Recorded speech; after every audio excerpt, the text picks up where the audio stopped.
Ah, the great outdoors.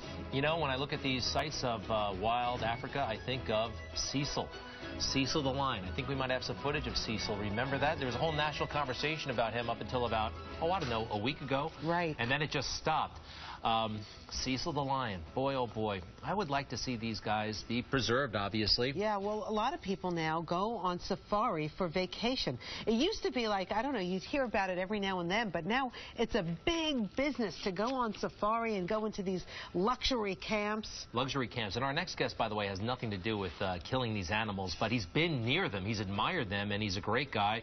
His name is Geoffrey Kent. He has a book called Safari, a memoir of a worldwide travel pioneer. Mr. Kent, welcome to Good Day New York. Very nice to be here. So you and your family basically have one of the most successful luxury travel companies in the world. Yes, we started in 1962. I was born in Africa. You were born on safari? On safari. With your parents, yes, obviously. Obviously. No, I always say when my father was on safari. But my mother would remind me, no, when your mother was on safari. So, no, I grew up on safari literally all my life.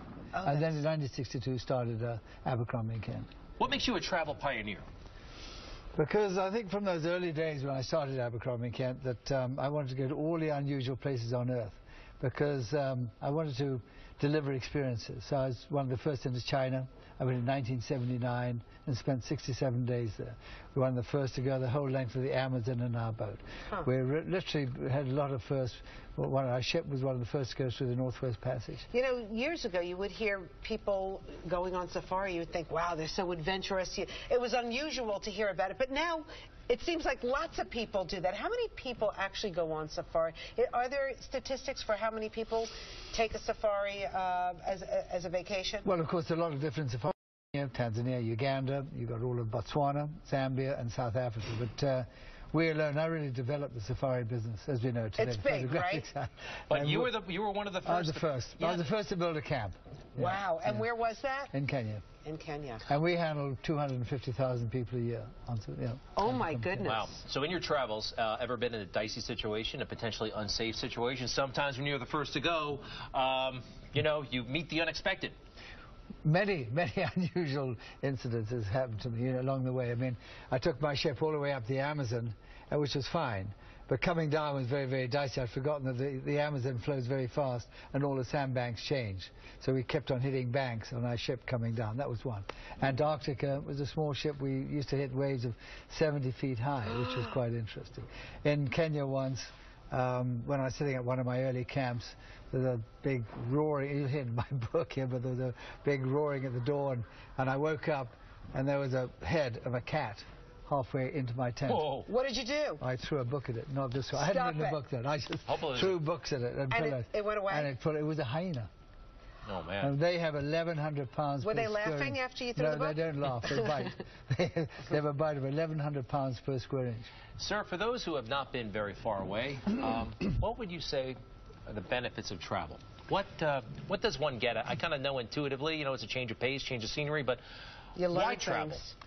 The point of travel is it opens your eyes to everything else, of different cultures. And I think the clear thing is that it opens your mind so that you're able actually to absorb new ideas, think of new ideas.